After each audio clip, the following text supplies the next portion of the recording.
আপনারা জানেন যে আজকে আমরা সকাল 10টায় ঐকমত্য কমিশনের সাথে আমরা আজকে বসেছি।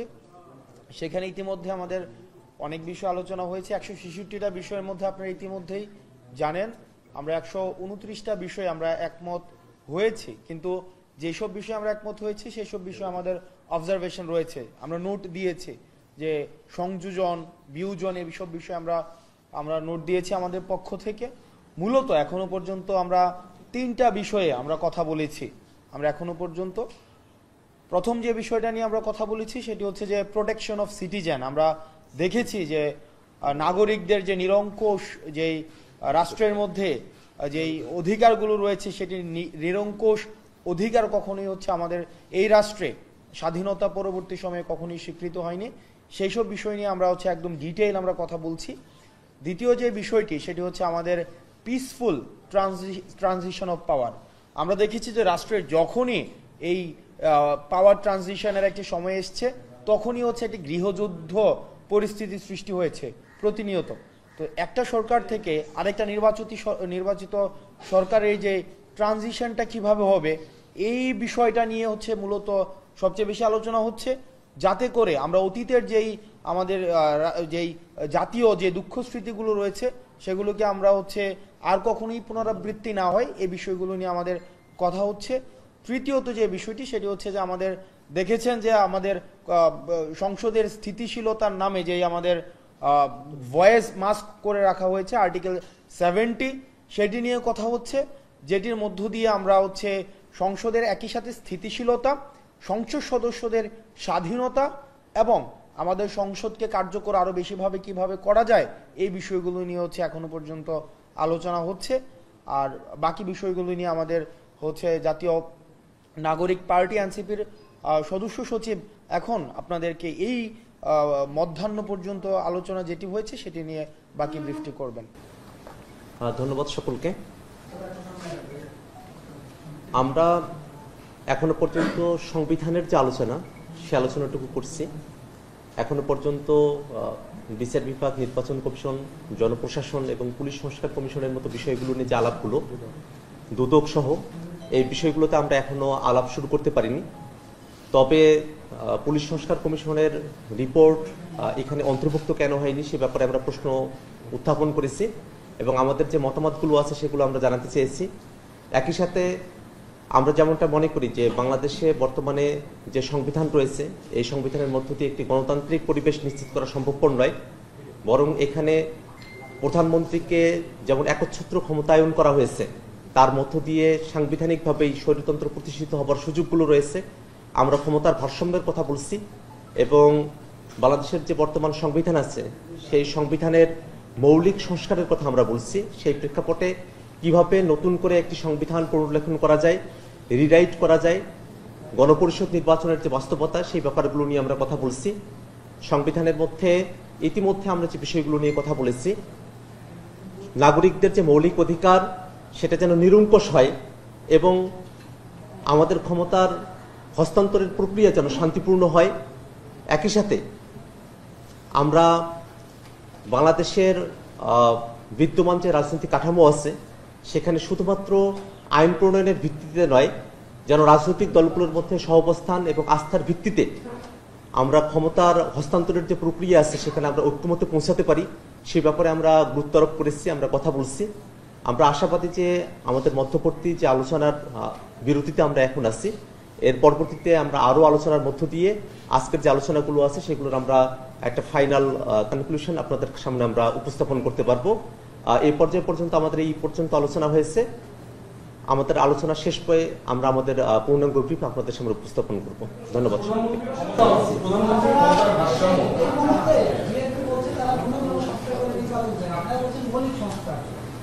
মৌলিক সংস্কার এবং নির্বাচনের ন্যূনতম সংস্কারের জন্য আলোচনা হচ্ছে। আমাদের যদি জামাতের আপনি লন্ডনকে একটা মিটিং করার পরেই বাংলাদেশের রাজনীতির বাতাস একদম পরিবর্তন হয়ে গেছে। সেই জায়গা থেকে নির্বাচনের যে সমস্যা অতি দ্রুত নির্বাচন হয়ে যাবে ধরনের একটা সমস্যা নিয়ে আলোচনা হচ্ছে।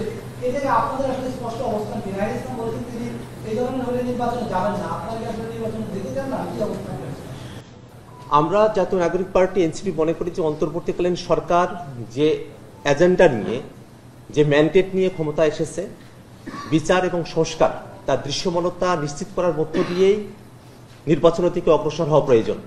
নির্বাচন অবশ্যই হতে হবে, কিন্তু তার আগে বিচার এবং সংস্কারের দৃশ্যমান রোডম্যাপ সরকারকে উপস্থাপন করতে হবে, বিচার এবং সংস্কারকে দৃশ্যমান করতে হবে। এবং এটার জন্য যেটুকু সময় প্রয়োজন অন্তর্বর্তীকালীন সরকার সে সময়টা অবশ্যই পেতে পারে। কোনোভাবেই অন্তর্বর্তীকালীন সরকার কাজ ব্যতিরেকে সময় পেতে পারে না। কাজের ভিত্তিতে অন্তর্বর্তীকালীন সরকার সময় পাবে। আমরা প্রলম্বিত করার পক্ষপাতী নই, কিন্তু বিচার এবং সংস্কারকে যেন অবশ্যই দৃশ্যমান করা হয়, বিচার এবং সংস্কার যেন নিশ্চিত করা হয়, সে ব্যাপারে আমরা আমাদের জোরালো বক্তব্য উপস্থাপন করেছি। আপনারা যে একটা ধারার কথা বলছেন, আলোচনা সফল করছেন, শান্তিপূর্ণ উপায়ে দায়িত্ব উপস্থাপনের যে বিষয়টা, এটা অতীতে আমরা দেখেছি তত্ত্বাবধায়ক বা ক্যাবিনেট গভর্নমেন্ট সিস্টেমটা ছিল।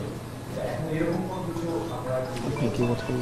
আমরা যেমনটা দেখি যে এর আগে ১/১১-র মতো যখন ঘটনাগুলো ঘটেছে এবং বাংলাদেশে ক্ষমতা হস্তান্তরের প্রক্রিয়ার সময়টা যখন এসেছে, তখনই রাজনৈতিক দলগুলোর মধ্যে নানা ধরনের বাদানুবাদ তৈরি হয়েছে এবং যারা সাধারণত ক্ষমতায় থেকেছে তারা তাদের ক্ষমতাকে আরো বেশি প্রলম্বিত করবার চেষ্টাটা করেছে এই অন্তর্বর্তীকালীন সময়গুলোতে। সে জায়গায় আমরা প্রাথমিক যে প্রস্তাবনা দিয়েছি যে অন্তর্বর্তীকালীন যে সরকারগুলো হবে বা তত্ত্বাবধায়ক যে সরকারগুলো হবে, সে নামকরণের ক্ষেত্রে অবশ্যই সেটাকে নির্বাচনকালীন তত্ত্বাবধায়ক সরকার বা নির্বাচনকালীন অন্তর্বর্তীকালীন সরকার, নির্বাচন শব্দকে এর সঙ্গে যুক্ত করে নির্বাচনের দায়িত্বটাই যে তারা শুধুমাত্র পালন করবেন এই দিকে আমরা গুরুত্ব আরোপ করেছি। কিন্তু সেই নির্বাচনকালীন অন্তর্বর্তী সরকার বা নির্বাচনকালীন তত্ত্বাবধায়ক সরকারের রূপরেখা কিরকম হতে পারে, সেখানে প্রধান উপদেষ্টা হিসেবে কারা দায়িত্ব পালন করতে পারেন, সেই ব্যাপারে আমরা পূর্ণাঙ্গ বিস্তারিত আলাপ আলোচনা করছি। আমরা পরবর্তীতে এই মুহূর্তে আমাদের সেই আলোচনাটা চলছে, আমরা আলোচনার যখন কনক্লুশনে আসব তখন আপনাদের কাছে বিস্তারিত আমরা উপস্থাপন করব। গণপরিষদ নির্বাচনের কথা বলেছেন, আগামী জাতীয় সংসদ নির্বাচন গণপরিষদের মাধ্যমে হতে পারে। জাতীয় সংসদ নির্বাচন এবং গণপরিষদ নির্বাচন কিভাবে মার্চ হবে? আমাদের আচ্ছা, এখানে হচ্ছে একটা বিভ্রান্তি হয়তো তৈরি হয়েছে বিভিন্ন সময়। সেটা হচ্ছে যে আমরা এমনটা হচ্ছে যে আমরা দুইটা নির্বাচন চাচ্ছি, এরকম বিষয়টি এমন না, বরং আমরা একটি নির্বাচনই চাচ্ছি, যে নির্বাচনটি একটা আইনসভার নির্বাচন এবং একই সাথে সাথে ওই নির্বাচনটিকেই আবার হচ্ছে গণপরিষদের স্ট্যাটাস দেওয়া হবে। কারণ আপনি জানেন যে যে কোনো ধরনের অ্যামেন্ডমেন্ট কনস্টিটিউশনাল অ্যামেন্ডমেন্ট, সেটা যে কোনো সময় হচ্ছে হাইকোর্টে চ্যালেঞ্জের শিকার হইতে পারে। যেমন আজকে আমরা দেখেছেন যে এখন যেই আমাদের হাইকোর্টে আওয়ামী লীগ সরকার যেই আমাদের হচ্ছে 15তম যেই সংশোধনীটা করেছে, সেটা কিন্তু এখন চ্যালেঞ্জ হয়েছে।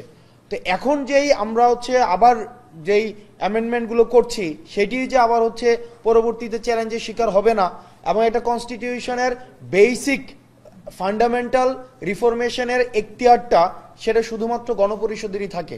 সেই জায়গা থেকে আমরা আমাদের জায়গা থেকে যে দাবিটি জানাচ্ছি, পরবর্তীতে যে নির্বাচনটি হবে ওই নির্বাচনটি একই সাথে আইনসভার নির্বাচন, একই সাথে গণপরিষদের স্ট্যাটাসটা নিয়ে যাদের প্রাথমিক কাজ হবে কনস্টিটিউশনটাকে হচ্ছে রিরাইট করা, এবং একই সাথে সাথে হচ্ছে পরবর্তীতে হচ্ছে তারা হচ্ছে পার্লামেন্টের যে স্বাভাবিক কাজ রয়েছে, যে রুটিন ওয়ার্ক রয়েছে, সেই রুটিন ওয়ার্কটিকে একসাথে চালাবে। না হয় যে আমাদের গণ অভ্যুত্থানের যেই আমাদের আবার আপনারা দেখেন যে কনস্টিটিউশন ফেল করেছে বলেই কিন্তু আমাদের এই গণ অভ্যুত্থানের মতো একটি পরিস্থিতি তৈরি হয়েছে। তো সুতরাং এটির জন্য আর পুনরাবৃত্তি না হয়, সেটির জন্য হচ্ছে আমরা আমাদের জায়গা থেকে এই বিষয়টি বারবার করে পুনরাবৃত্তি করছি।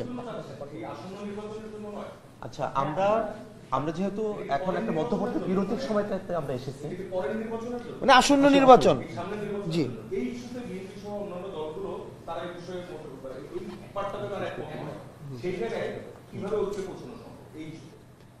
ঐক্য পৌঁছানো তো হচ্ছে যে আমাদের আলোচনার মধ্য দিয়ে ঐক্য পৌঁছাতে হবে। এটা ঐক্য তো হচ্ছে এটা দলীয় স্বার্থে না, এটা জাতীয় স্বার্থে। আমাদেরকে একটি বিষয় মাথায় রাখতে হবে যে শুধুমাত্র আমাদের এই অভ্যুত্থানটাকে, কেন অভ্যুত্থানটি হয়েছে সেটা মাঝে মাঝে মনে হয় যে এই বিষয়টাকে আমাদের একটু রিভিজিট করতে হবে, যে অভ্যুত্থানটার কারণ কি। কারণ একচ্ছত্র ক্ষমতার ভারসাম্য না থাকা, এবং আমরা যদি একই ফ্রেমওয়ার্কে আবার আমরা একটা ডেমোক্রেটিক ট্রানজিশনের দিকে যাই, সেটি কিন্তু কতটা সাস্টেনেবল হবে এটি কিন্তু প্রশ্নবিদ্ধ। সেই জায়গা থেকে জাতীয় স্বার্থে আমাদের রাজনৈতিক দলগুলোকে বৃহৎ স্বার্থে আমাদের ঐক্যমত্যে পৌঁছাইতে হবে। আমরা এই বিষয়গুলো আমরা নিয়ে পূর্ণাঙ্গ ব্রিফিংটা আমাদের যখন আলোচনা পুরোটা শেষ হবে তখন এসে করব। মধ্যবর্তী পর্যায়ে আমাদের যতটুকু আলোচনা হয়েছে সেটুকু আমাদের নেতারা আপনাদেরকে ব্রিফ করেছেন, বাকিটুকুর জন্য আমাদেরকে আরেকটু আলোচনাটা শেষ করতে হবে। Thank you. আমরা হচ্ছে একদম শেষে আবার একটা প্রশ্ন নেব। ভাই এটা শেষ করে আসি। যখন আমরা প্রস্তাব করেছিলাম তখন আমাদের অবস্থানটা ছিল যে একজন ব্যক্তি সর্বোচ্চ 2 বার প্রধানমন্ত্রী হতে পারবেন। আমরা এখনো ওই অবস্থানেই আছি। ধন্যবাদ সবাই।